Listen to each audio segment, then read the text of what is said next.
Lacrosse community, my name's Ryan Berns. I'm the founder of the Lacrosse Leadership Institute. It's our mission to empower all those that love lacrosse, to recognize the skills you gain from the sport, to ultimately live your best life possible. Today, we're so fortunate to be joined by Chris Malone, All-American from Maryland, came out to Arizona, coached Arizona State University, and created a very successful team. Chris, thanks so much for joining us. For the community that isn't quite aware of your story, though, can you share with us how'd you get into lacrosse and what are some of your favorite moments? Sure. Yeah. Hey, Ryan, thanks for having me. Yeah, I mean, I was fortunate enough to grow up in a hotbed area back right outside the Towson, Maryland area, where lacrosse is kind of king. And my dad played in college, so in the early '70s, he played at the University of Pennsylvania, where back then, I think college teams were grabbing guys from, the basketball team or the football team or whatever other team on campus to kind of fill out their rosters. Cause my dad didn't really he never picked up a stick until he got to college. But that was back in the good old days when guys were playing two sports, if not three. Right. And, coaches just grabbed athletic guys and got them on the field. And so, my dad, with his experience in college, it was just a matter of time before I got my stick in my hands. And actually, I was a little late to the game compared to the majority of my friends. I didn't start till I was about 8 years old, where majority of my friends were probably started around 5 or 6. I know my older brother started at that age. For whatever reason, I didn't start till I was right around 8, and fell in love with it right away. I was playing baseball at the time as well. So there was probably about a 4-year period of time where I was actually playing lacrosse and baseball at the same time. And then, as I got older, it was, I was picking lacrosse. It's just more action. I mean, I think everybody listening in knows, why, athletes would have played lacrosse and the attraction to the sport. So compared to baseball. So that's kind of how I got up and running. And, I was really fortunate. I mean, great story here. Really, my first coach was Ryan Boyle's dad. Ryan Boyle, as I think everybody knows, is a commentator right now for the PLL. His dad was my first coach. And I think that's, for the listeners, the coaches that your kids have at a young age is very, very important. And I always go back, when people ask me about, why do you think you had the success you did as a player? And I always go back to the coaches I had at a youth level. I mean, they really set the tone for the little things, the fundamentals of the game, and made it very clear what was important, and how to be successful. It wasn't going out and trying to shoot the ball 100 miles an hour, right? It was protecting your stick. It was all stick skills. And that's it. That's the name of the game today. And I always, I always go back and, when I see these guys, I really thank them for coaching me the way they did, because I give them a lot of credit to, my career that I had. And I think that's one of the big things that we all have is those mentors, those coaches, those people that impact us in so many different ways. I feel fortunate that you came to Arizona and had that impact on me, Chris, which is amazing. And to hear what your coaches have done to you as well is really neat to see. Do you have a Pinnacle lacrosse moment or maybe a couple moments that really stick out to you?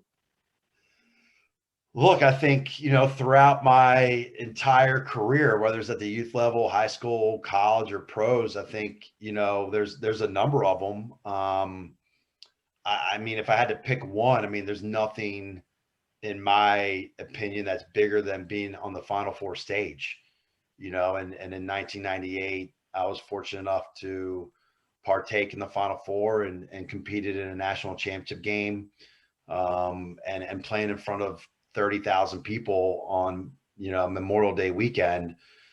I still think that's the pinnacle of the sport as a player. I mean, even if you're playing professionally right now, I still think that's the stage that everybody wants to be on.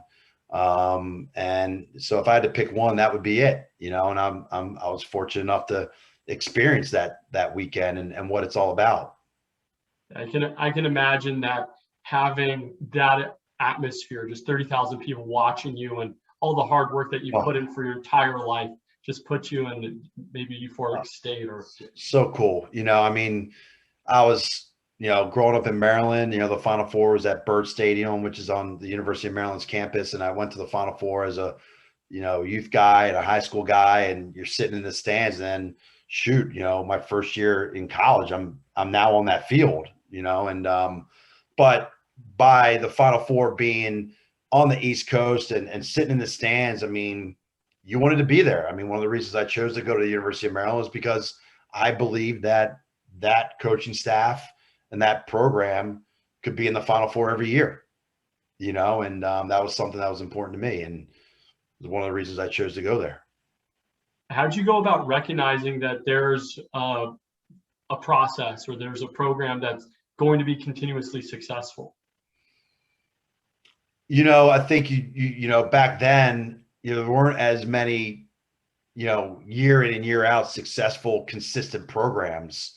And, you know, for me, you know, just like I just mentioned about the coaches I had, you know, at the youth level, I mean, the coach I had at the University of Maryland, Coach Dick Adele, everyone loved him, you know, and I think, you know, when you look at Roy Simmons at Syracuse, um, you know, and you look at some of these, you know, the Bill Tierneys of the world and these guys that are successful year in and year out. I mean, you learn that it's not the X's and O's, it's their leadership skills, right? And how they go about kind of managing the team, and getting the most out of each individual player, and hopefully that leads to getting the most out of the team, right? And so, you know, for me, I wanted to play for a guy that, you know, everyone liked playing for, you know, so I knew that was the case at Maryland. And look, Maryland was in the Final Four in 90, 95 and 96.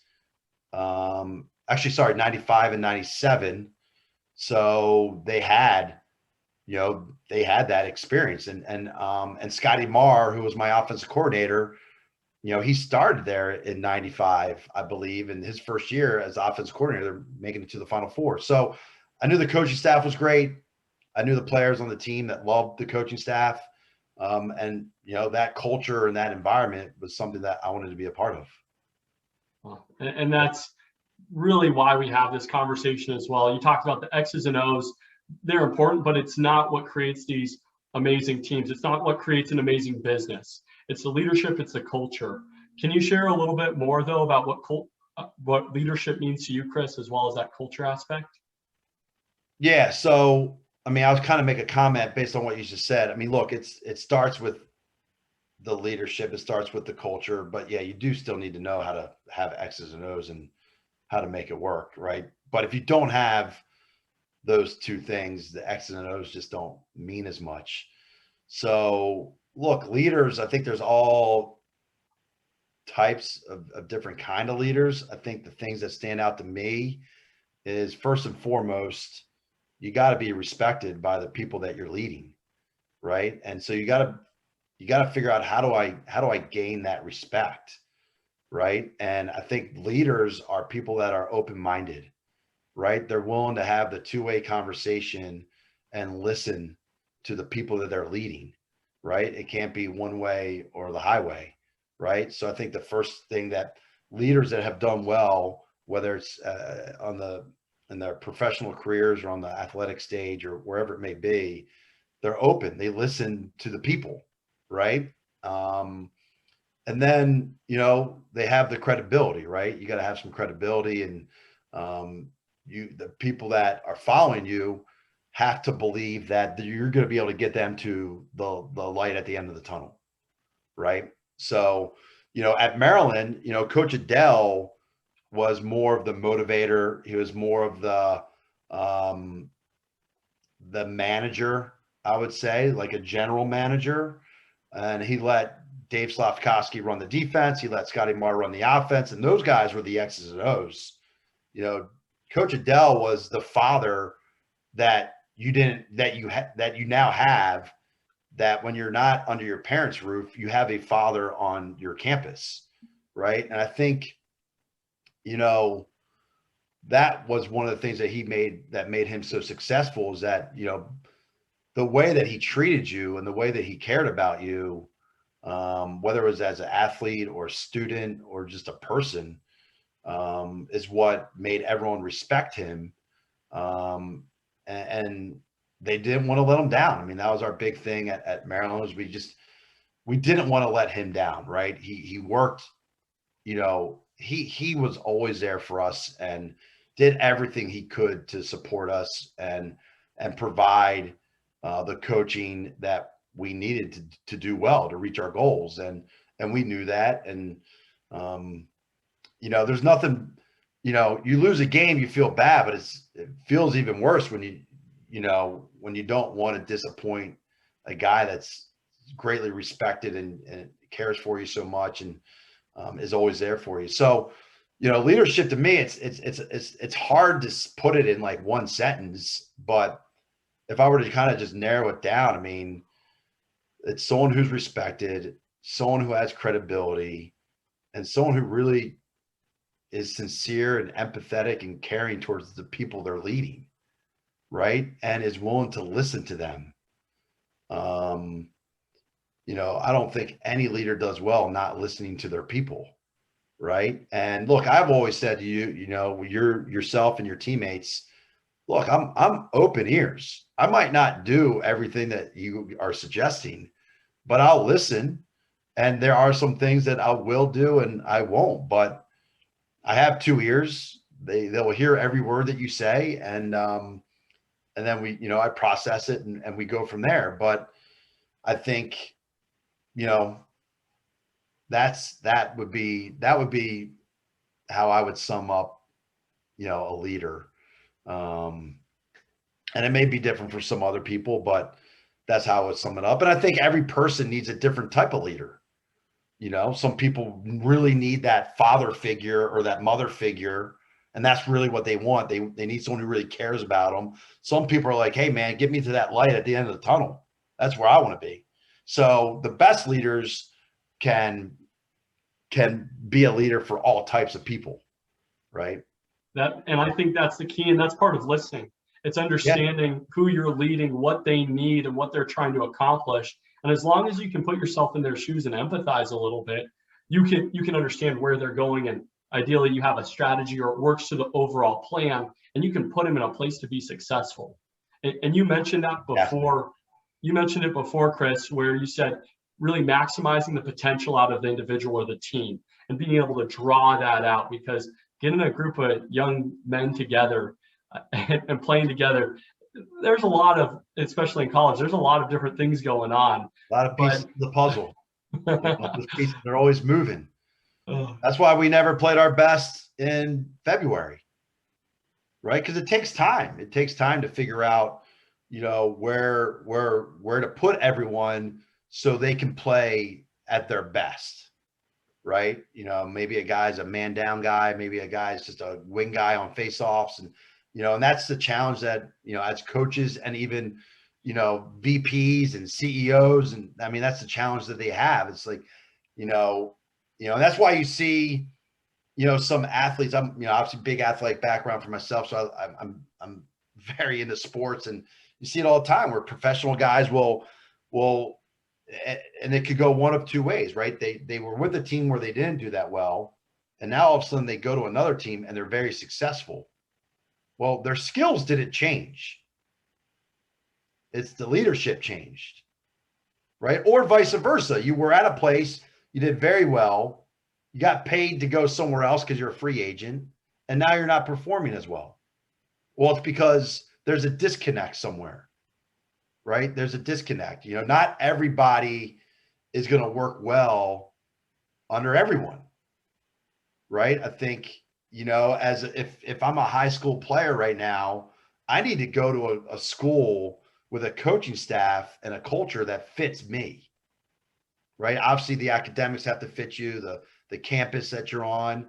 But a lot of these players, I feel like, they want to play Division I lacrosse so bad, or Division III, or whatever it is, at whatever level they want to play. And they don't think about the coaches and the coaches' approach to their program. They don't think about the culture, right? They just want to be at that level, whatever it's, Division I, II, III, or MCLA, right? I mean, look, I knew what I wanted when I played. I wanted to win. And I felt like Maryland could do that. I wanted to play for a guy that was respected and well liked, but demanded certain things from you, because I wanted to be pushed. I wanted to be challenged, and, to be the best, it doesn't just show up at your front doorstep and all of a sudden you're the best. You got to earn it.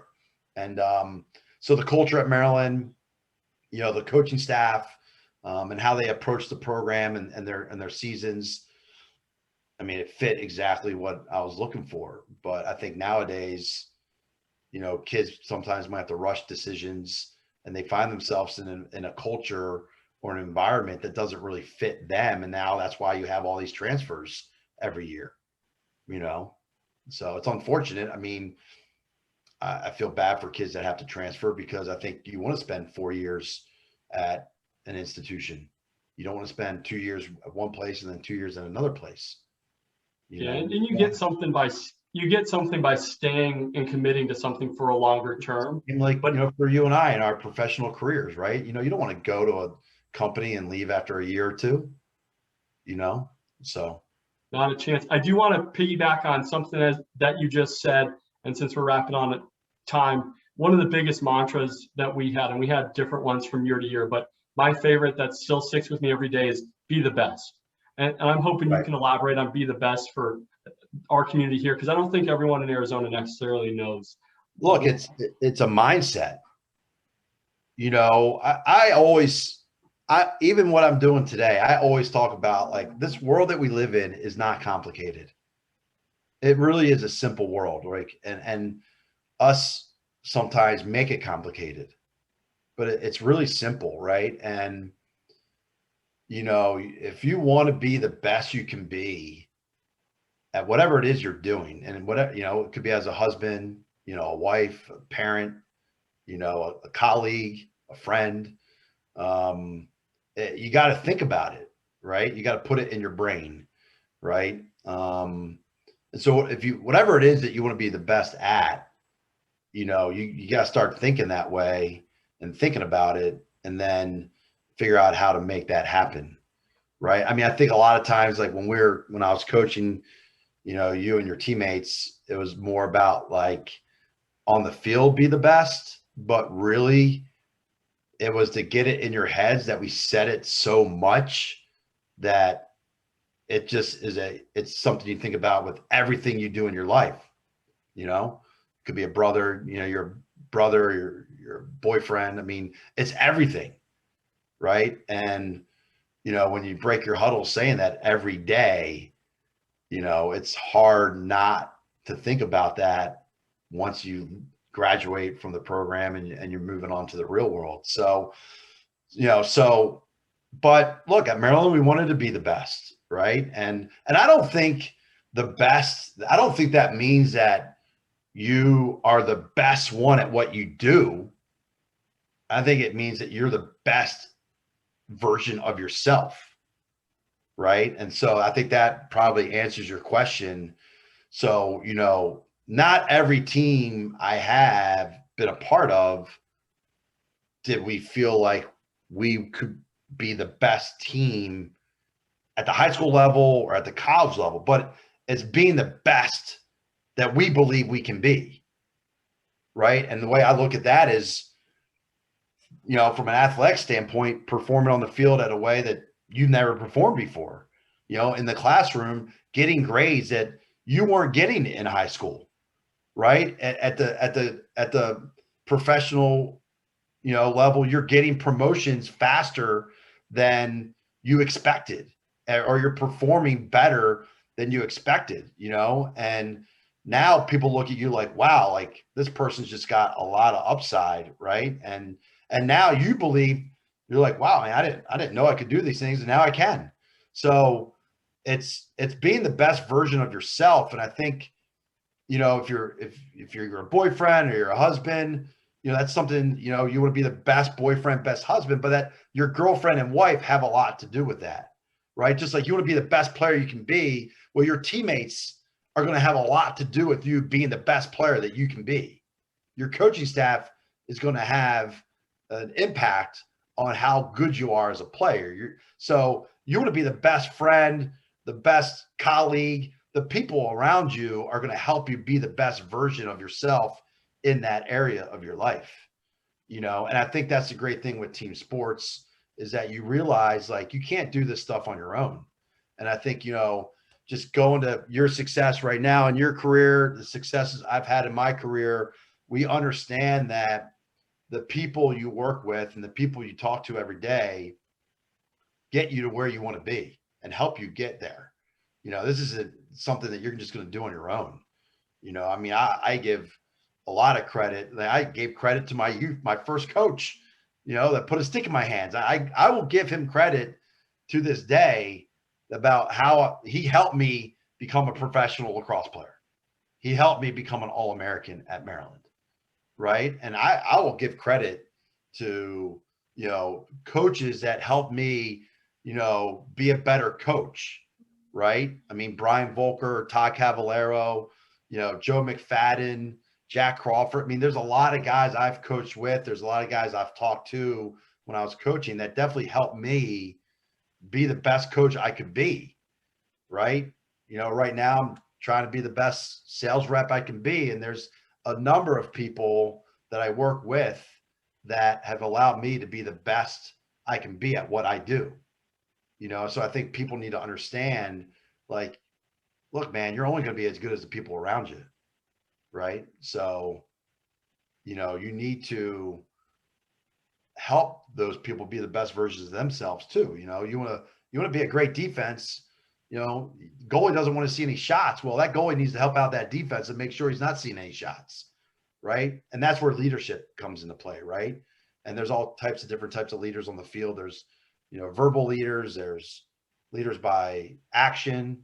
You know, and so, you know, when we, you know, I'm listening to myself talk now, I'm like, well, it might seem a little complicated. It really isn't. It's really simple stuff. You keep it simple, and all of a sudden, you know, you get those pieces in place and away you go. You know, you just hope to be able to be at your best at that level. When you know you're performing well, it's like, all right, well, let's keep riding this wave, and hopefully this wave never crashes. You know, And I think that's part of the culture. If you're able to surround yourself by people that want to be pushed, that want to experience that excellence, because there's no experience like it playing in front of 30,000 people or being a top producer or whatever that looks like. It's an unreal experience, but it takes a lot of work, and it takes consistent good choices and good decisions. And if you're surrounded by people and have a leader who's setting the standard and the bar of what it takes to be successful and be the best, ultimately that's the small little decisions that compound over time to ultimately take you there. yeah, And that's and what that's life is. where, you know, that's a great point, Ryan. And I mean, I used to tell our coaching staff all the time, look, every decision we make has an impact on this team and the program, like every single one, right? And some decisions carry more weight than others. They don't all carry the same weight, but there's no question. You know, one of the first things I talked about was respect. Well, I think whether you're a CEO or a president or a VP or whatever your title is, and whatever, you know, group of people you're leading, it takes a while to earn that respect, but it can also be lost pretty quickly, you know, because all of a sudden you make a couple poor decisions that, you know, that group of people are like, wonder why that decision was made. And then another couple of weeks go by and another decision was made, you know, and now all of a sudden the people that you're leading, you know, they might not trust you, because trust is a big part of it, right? But I think trust is part of credibility, and that's where it can lose. So as a coach, right, I always said to the staff, look, every decision we make, we have to be able to explain why we made that decision. You know, I think old school coaches And even old school business owners and CEOs would say, we don't have to explain why. I think you do. You have to be able to, because if the people you're leading have these questions in their head that you can't answer, you're just not going to be as successful.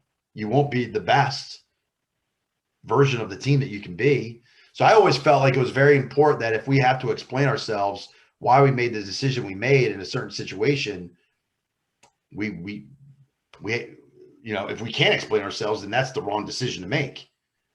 So we got to come up with a different solution, right? So I think it is important as a leader to be able to explain why. I work for a company right now that doesn't. They make decisions, they don't. So what happens to the sales team? They're distracted, right? And then the trust is a little bit weaker. The credibility of the leadership team is a little bit weaker, right? And then, in my opinion, you're not getting the performance out of your sales team that you can actually get by not, providing that information, So I think leaders are transparent. I think they're clear. They have a clear message when they make decisions. It's transparent of why they made the decision, and compared to being like nothing at all, or just, but yeah, that decision you made in 2 minutes has a massive impact, can have a massive impact. And I think the best leaders in our world understand that. Yeah, it's really remarkable to see that small choices have such a big impact, and it ripples just to so many different people. Malone, I do want to wrap this up, though. Is there any last thoughts that you'd like to share with our community about lacrosse leadership or anything else? I think the one thing that I would say is, whether you're a player, listen to this, whether you're a coach, whether you're a parent, whatever it is that you are, we can be better tomorrow than we are today at whatever it is we're doing. I think the people that improve in certain things in their life, whatever it is that you're looking to improve on, reach out to people, right? They're not afraid to ask people questions. I feel like there's a lot of coaches out there that, might have some insecurities, and so they don't ask questions, or parents or whoever, they have these insecurities. Look, there's a lot of people that we all know, and everyone has people they know, friends that are willing to give advice and, and help, right? So my big thing is, don't be afraid to ask for help. I did not get to where I am today by doing it on my own. As a player, look, when I was a player, one of the ways I improved was, when I was a freshman, I talked to my juniors and seniors. I wanted to shoot the ball harder. I went right up to those juniors and seniors that shot the ball harder than I did, that were very successful, and said, how do you do it? So, I learned as a player, I learned a ton from my teammates, obviously a ton from my coaches, but I wasn't shy. It's okay to ask for advice and for help to be better at whatever it is you want to get better at. So that would be my last comment of our little Zoom call here. So I think, don't be afraid to ask. Chris, thank you so much for your time. I think that notion, though, of you wanted to shoot the ball harder, you asked the seniors, but now in life, now the real world, you continue to ask people how to become successful, and you execute. You've executed then, you execute now, and it translates so well. And that's really the premise of this Lacrosse Leadership Institute, is show, hey, lacrosse is fun. It's a safe place for you to learn about yourself, challenge yourself, become better. It's going to impact your entire life moving forward. 100%. Team sports. Team sports. And lacrosse is the best. Absolutely. Well, Chris, thank you again for your time today. We really appreciate it. Thank you, Ryan. See ya.